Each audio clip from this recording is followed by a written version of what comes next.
శ్రీమాత్రే నమ. జయ గురు దత్తాత్రేయ నమ. ఈ వీడియోలో మనం తులారాశి వారికి ఏప్రిల్ నెల మాస ఫలితాలు పరిశీలిద్దాం. మరి తులారాశి వారికి ఈ ఏప్రిల్ నెల నుంచి ఇంచుమించుగా చాలా గ్రహాలు అనుకూలంగా మారడం జరిగింది. సరే, మనం శని భగవానుడు అత్యంత ముఖ్యమైనటువంటి స్థానంలోకి 6వ స్థానంలోకి మార్పుతో ఈ తులారాశి వారికి గత కొంతకాలంగా ఆగిపోయినటువంటి అభివృద్ధి తిరిగి పునఃప్రారంభం అవుతుంది. మీరు ఒక సెలబ్రిటీ రంగంలో ఉన్న, సినిమా, మీడియా, అలాగే సాఫ్ట్వేరు, ఫైనాన్సు, బ్యాంకింగు, ఆటోమొబైల్ రంగంలో ఉన్న వాళ్ళకి మరి ఈ క్షణం నుంచి, అంటే ఈ నెల నుంచి మీరు చాలా అద్భుతమైనటువంటి సక్సెస్లు, కొత్త కొత్త వెంచర్లు, కొత్త కొత్త ప్రాజెక్టులు చేయడం జరుగుతూ ఉంటుంది.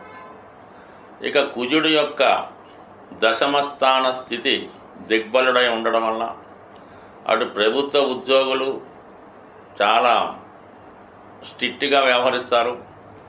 ఎంత గొప్ప రికమెండేషన్ వచ్చినా దాన్ని లెక్క చేయకుండా నిజాయితీగా మారడం జరుగుతూ ఉంటుంది. ఈ కుజ బలం పెరగడంతో ఎవరైతే ఈ తులారాశిలో అటు కన్స్ట్రక్షన్ కానీ, రియల్ ఎస్టేట్ రంగంలో ఉన్న వాళ్ళకి చాలా వరకు వాళ్ళ కాన్ఫిడెన్స్ లెవెల్స్ పెరిగి చాలా విజయవంతంగా వారి యొక్క ప్రాజెక్టులు పూర్తి చేసుకోవడం జరుగుతూ ఉంటుంది. ఇక మనీ రొటేషన్ చాలా అద్భుతంగా ఉంటుంది ఈ రాశి వారికి. ఎందుకంటే రాష్ట్రాధిపతి శుక్రుడు 6వ స్థానంలో ఉచ్చులో ఉండడం జరిగింది. అక్కడ ఉన్నటువంటి రాహు మరియు రవి గ్రహాలతో కలియడం వల్ల, అంటే శుక్ర రవి కలిసినప్పుడు ఒక విజయలక్ష్మి యోగం అని ఏర్పడుతుంది. ఈ యోగ ప్రభావం వల్ల ఏదైనా నామినేటెడ్ పదవి కానీ, ఎన్నికల్లో డైరెక్ట్గా విజయం కానీ లభించే అవకాశం ఉంది. లేదంటే మీ యొక్క సమూహంలో మిమ్మల్ని ఒక నాయకుడిగా గుర్తించి మీ యొక్క అడుగుజాడల్లో అనొచ్చు, మీ యొక్క సలహా సంప్రదింపులతో మిగతా వాళ్ళు ఫాలో అయ్యి వాళ్ళు కూడా మీతో పాటు లాభం పొందే అవకాశం ఉన్నది. ఇక బుధుడు రవి కలిసి ఉండడం, ఇది చాలా వరకు విద్యార్థులకి ఎక్కువ విజయ అవకాశాలు రావడం జరుగుతుంది. ఎక్కువగా ఈ తులారాశి, తులాలగ్నం వారు ఈ ఎంబీఏ, మార్కెటింగు, ఫైనాన్స్ సంబంధించిన సంస్థల్లో చాలామంది ఉంటారు. అయితే కొంతమంది మెడికల్ రంగంలో ప్రవేశిద్దాం అనుకున్న వారికి కానీ, ఐఐటి లాంటి ఉత్తమ కోర్సుల్లో ప్రవేశిద్దాం అనుకున్న వారికి ఈ గ్రహస్థితి మీ యొక్క విజయ అవకాశాలని చాలా విపరీతంగా పెంచడం జరుగుతూ ఉంది. సాధారణంగా పాపగ్రహాలైనటువంటి శని, రాహువు, అలాగే రవి, ఈ కుజ, ఈ గ్రహాలు 3, 6, 10, 11 స్థానాల్లో ఉన్నప్పుడు కనీసం ఒక్క గ్రహమైనా ఈ స్థానాల్లో ఉంటే జాతకుడు మిగతా వాళ్ళ సహకారంతో ముందుకు వెళ్ళడానికి అవకాశం ఉంటుంది. అటువంటిది ఇంచుమించుగా 3 గ్రహాలు 6వ స్థానంలో ఉండడం జరిగింది. అంటే ముఖ్యంగా రవి. ఈ కారణం వల్ల ఏమవుతుందంటే మీకు ప్రభుత్వ వ్యవహారాలు మీకు అనుకూలంగా మారుతాయి. అటు కోర్టు వ్యవహారాలు ఉన్నా, అలాగే ప్రభుత్వ అధికారులతో, రాజకీయ నాయకులతో విభేదాలు ఉన్నా, లేదా సొంతగా మీ యొక్క బాస్తో కానీ, పేరెంట్స్తో కానీ ఉన్న విభేదాలు చాలా వరకు మీకు అనుకూలంగా మారి అవి మీకు ఫేవర్గా మారడం జరుగుతుంది. మొత్తం మీద 6వ స్థానంలో శని భగవానుడు చేరడం వల్ల మిగతా గ్రహాలు కూడా అక్కడ ఉండి మీకు సహకరించడం జరుగుతుంది. ఇక గురువు 8వ స్థానంలో ఉన్నప్పుడు అది చాలా వరకు నిగూఢంగా, రహస్యంగా ఉన్న విషయాల్ని తెలుసుకునే ప్రయత్నం చేస్తారు. ఒకవేళ మంచి చెడు జరిగినా అది మీ కొరకు జరిగినట్టే భావించవలసి ఉంటుంది. అంటే ఏదైనా మన మంచికే అన్న ఉద్దేశంతో కావడం జరుగుతూ ఉంటుంది. ఇక గురువు 8వ స్థాన స్థితి,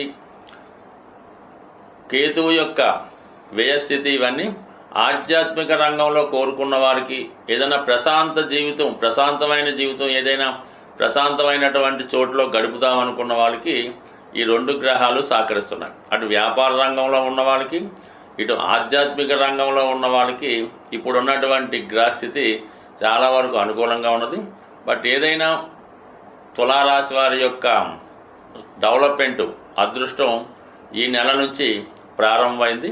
ఇది ఇంచుమించుగా 30 నెలల పాటు మిమ్మల్ని విజయపదం వైపు సాగించే అవకాశం ఉంటుంది. స్వస్తి. సాధారణంగా గ్రహాలచే పీడించబడుతున్నవారు, ఇబ్బంది పడుతున్నవారు ఆ గ్రహాలకి పరిహారం చేసుకోవడం వల్ల సులభంగా ఆ సమస్య నుంచి బయటపడవచ్చు. అంటే ఇప్పుడు ఈ నెలలో శనిగ్రహం మారుతూ బుధగ్రహంతో కలియడం వల్ల ఈ వ్యాపార వర్గంలో ఉన్న వాళ్ళకి చాలా వరకు వ్యాపారం మందగిస్తుంది. విద్యార్థులు ఎంత చదివినా కూడా చదివింది జ్ఞాపకం రాక పరీక్షల్లో రాయలేకపోతుంటారు. అలాగే చాలా వరకు సరైన నిర్ణయాలు తీసుకోలేకపోవడం వల్ల చాలా వ్యవహారాల్లో నష్టపోవడం జరుగుతూ ఉంటుంది. ఆ కారణం వల్ల బుధుని యొక్క అనుగ్రహం కోసం చాలా సులభం మాట. బుధుడు తొందరగా అనుగ్రహించే గ్రహం ఇది. విద్యార్థులు లాంటి వాళ్ళు వినాయకుడిని బుధవారం రోజు గరికతో అర్చించి వినాయకుడు సంబంధించినటువంటి 12 నామాలు, 108 నామాలు, సంకటనాశన గణేశ స్తోత్రము చదువుకుంటే సింపుల్గా అయిపోతుంది.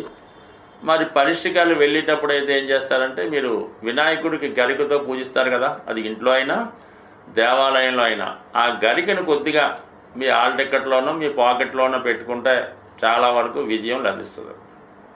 ఇక వ్యాపార సంస్థల్లో ఉన్నవాళ్ళు ఏం చేయాలంటే, గణపతిని ప్రతినిత్యం పూజిస్తూ, అలాగే వీలున్నవారు అవకాశం ఉన్నవారు విష్ణు సహస్రనామం లేదా గోవింద నామాలు చదువుతూ ఉండాలి. లేదంటే మీ షాపులో క్యాసెట్ రూపంలో వేస్తూ ఉంటే చాలా వరకు పనిచేస్తుంది.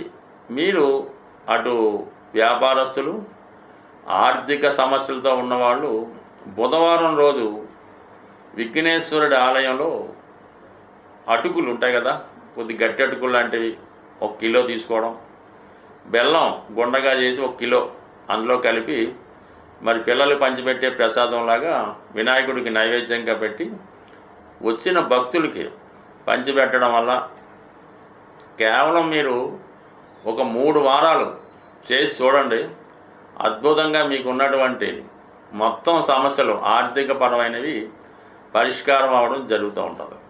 సో ఇది ఈ విధంగా ఈ బుధగ్రహ అనుగ్రహం కోసం ఈ విధంగా చేయొచ్చు. కామన్గా బుధ అనుగ్రహం ఉంటే విష్ణుమూర్తి, లక్ష్మీ అనుగ్రహం కూడా లభిస్తూ ఉంటుంది. అయితే రాహుగ్రహం ఇప్పుడున్నటువంటి శుక్ర, బుధ, రవి, శని గ్రహాలను కబళించి వేయడం వల్ల ముందు రాహుని సంతృప్తి పరచాలంటే మీరు అమ్మవారిని గట్టిగా పట్టుకోవాల్సి ఉంటుంది. ఏదో ఒక వారం ఏదన్నా అమ్మవారి ఆలయంలో దర్శించి అమ్మవారికి శక్తి ఉన్నవారు ఒక నిమ్మకాయల దండ వేయండి, లేనివారు ఒక 4 నిమ్మకాయలు అమ్మవారికి అమ్మవారి ఆలయంలో ఇవ్వడం వల్ల అమ్మవారి యొక్క అనుగ్రహం దొరికిందంటే ఇంకా ఆటోమేటిక్గా మొత్తం అంతా కూడా సమస్య పరిష్కారం అవుతూ ఉంటుంది. ఇవన్నీ చేయలేని వారు మరి శనిగ్రహ అనుగ్రహం కోసం ఓం నమశివాయ అనే శివ పంచాక్షరీయ నామాన్ని ప్రతిరోజు 1008 సార్లు మీరు ఏ విధంగా ఉన్నా మనసులో చేసుకోండి. అన్ని సమస్యల నుంచి బయటపడతారు. స్వస్తి.